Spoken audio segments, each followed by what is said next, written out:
अस्सलाम वालेकुम dear students. आज का जो हमारा लेक्चर होगा वो होगा इंट्रो अबाउट CSS। ठीक है, तो CSS जिसको हम कैस्केडिंग स्टाइल शीट कहते हैं। ठीक है, स्टाइल शीट। अब HTML वो लैंग्वेज है जिसको हम मार्कअप लैंग्वेज कहते हैं, जिससे हम वेबसाइट बनाते हैं। ठीक है, कैस्केडिंग स्टाइल शीट CSS। अब बना तो ली हमने HTML के टैग्स यूज़ करते हुए, लेकिन अगर उसको मज़ीद खूबसूरत बनाना है तो उसके लिए हम CSS का यूज़ करते हैं। तो CSS को यूज़ करने के लिए हमें वही पुराना कोड HTML का होना लाजमी है, वहीं पे हम CSS को अप्लाई करते हैं, देन उसको मज़ीद बेहतर बनाते हैं। अब CSS को यूज़ करने के लिए जो मेन टैग होता है जिसको हम स्टाइल टैग कहते हैं। ठीक है, स्टाइल टैग आपका यूज़ होता है फॉर जब हम CSS को इम्प्लीमेंट करना चाहें हम अपने वेब पेजेस के अंदर। तो फिर जब हम अप्लाई कर रहे हैं, लाइक सपोज हम H1 पे कर रहे हैं, बटन पे कर रहे हैं, फॉर्म पे कर रहे हैं, तो उसके फिर 3 अलग मेथड्स होते हैं, एक आईडी, एक क्लास, तीसरा होता है कि एलिमेंट का नाम।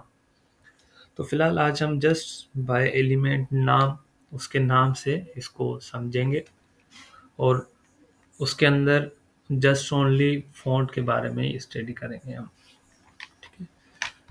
तो होता यूँ है कि आपके पास जो भी प्रोग्राम लिखा हुआ है HTML का, बॉडी के बाद आप टैग स्टार्ट करेंगे स्टाइल, और नीचे आप स्टाइल को क्लोज करेंगे। अच्छा, यहाँ पे एक और बात आपको समझ लेनी है कि ये केस सेंसिटिव नहीं है। केस सेंसिटिव का मतलब ये है कि अगर ये इसको मैंने कैपिटल में लिखा है या स्मॉल में लिखा है तो कोई फ़र्क नहीं पड़ता, ये दोनों पे काम करेगा। तो अगर आप गलती से कर रहे हैं उसको अपर केस या लोअर केस, तो डोंट वरी अबाउट इट, ये दोनों पे ये काम करता है, केस सेंसिटिव नहीं है। सबसे पहले हम यहाँ स्टाइल लिखते हैं बॉडी के बाद, देन हम यहाँ पे लिखेंगे उसका नाम जहाँ पे CSS अप्लाई करना चाहें। जैसे अगर इस चीज़ को हम देखें तो यहाँ पे हमने H1 अप्लाई किया है, इमेज अप्लाई की है और देन बटन अप्लाई किए हैं। 3 चीज़ें अप्लाई की हैं। यहाँ पे हम P को भी अप्लाई कर लेते हैं ताकि आपको टेक्स्ट वाली बात समझ में आ जाए। This is my website. ठीक है, और P को हमने क्लोज कर लिया।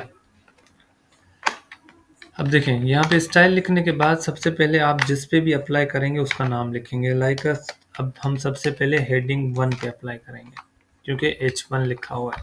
फिर आपकी मर्जी है जिस पे अप्लाई करना चाहें वहाँ यहाँ पे उसका नाम आएगा। अब अप्लाई तो इस पे करेंगे, लेकिन क्या करेंगे, तो आज हम जस्ट अबाउट अ फ़ॉन्ट पढ़ेंगे ना। तो ओनली अबाउट अ फ़ॉन्ट के फ़ॉन्ट को किस तरह से अप्लाई किया जाता है या फ़ॉन्ट को किस तरह से बेहतर किया जाता है। तो CSS के अंदर फ़ॉन्ट में बहुत सारी ऑप्शंस होते हैं, लेकिन हम जो पढ़ेंगे आज वो एक होता है फ़ॉन्ट साइज़। अच्छा, यहाँ पे एक चीज़ आपको ज़हन में रखनी है कि ये सिंबल डबल डॉट या कॉलन, देन उसके बाद में जिसको हम कहते हैं सेमी कॉलन। अब सेमी कॉलन एंड कॉलन का इस्तेमाल लाजमी होता है ये सिंबल का। अगर ये नहीं देंगे तो CSS अप्लाई नहीं होगी। आज हम एक पढ़ेंगे फ़ॉन्ट साइज़, दूसरा टेक्स्ट का कलर चेंज करने के लिए सिंपल कलर लिखते हैं। देन अगर बैकग्राउंड कलर चेंज करना चाहें हम, तो उसको हम बैकग्राउंड कलर लिखते हैं, बैकग्राउंड कलर।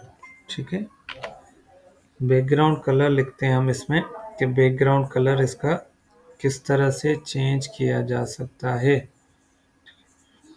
तो उसके लिए ये 3 चीज़ें हम अप्लाई करेंगे। ठीक है, तो इस वजह से क्या होगा आपका कि हम ये तीनों H1 पे अप्लाई करके देखेंगे। अब हम चलते हैं अपने प्रोग्राम पे। अब प्रोग्राम पे आए। अब ये 3 चीज़ें हमने पढ़ी हैं क्या? Font size, colour, background colour. अच्छा, लेटर स्पेसिंग। अगर लेटर के दरमियान स्पेस देनी है तो उससे क्या होगा? Word spacing. अगर वर्ड को हम स्पेस देना चाहते हैं तो किस तरह से देंगे? अब हम आते हैं अपनी कोडिंग में।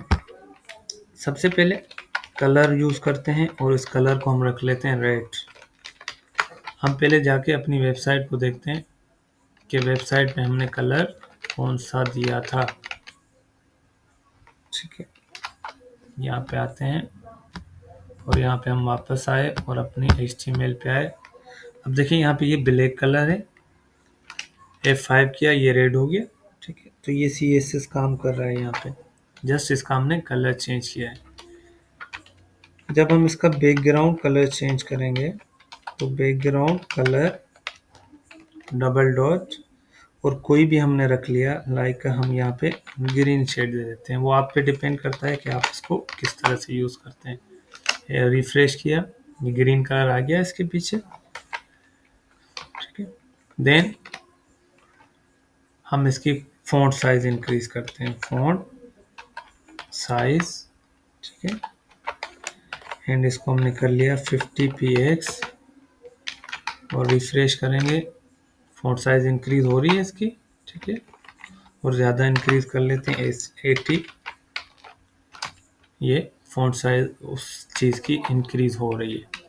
Then letter spacing, letter dash spacing आप जितनी चलना चाहें। मैं इसको 30 px कर लेता हूँ।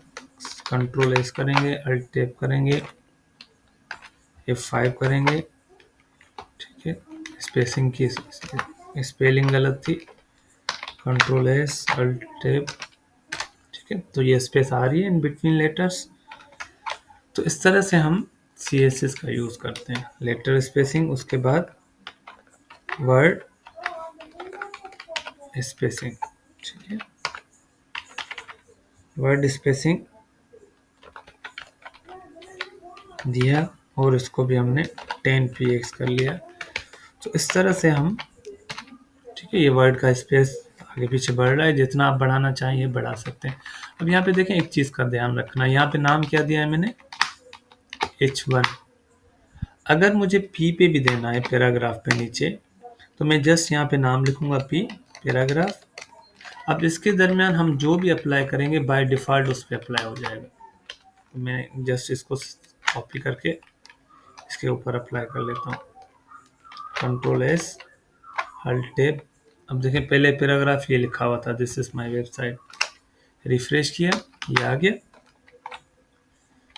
बैकग्राउंड कलर ज़रूरी नहीं है, इसको देना चाहें ग्रीन देना चाहें, कुछ भी देना चाहें, कंट्रोल एस आ गया दिस वेबसाइट। इस तरह से हम CSS का यूज़ करते हैं किसी भी अपनी वेबसाइट में। आज जस्ट हमने फ़ॉन्ट पढ़ा है, फ़ॉन्ट में हमने colour, background colour, font size, letter spacing and word spacing. अब आप ये अपनी वेबसाइट में अप्लाई करके देखिएगा कि किस तरह से ये अप्लाई हो रहा है। थैंक यू, होप सो ये बात समझ में आ गई होगी।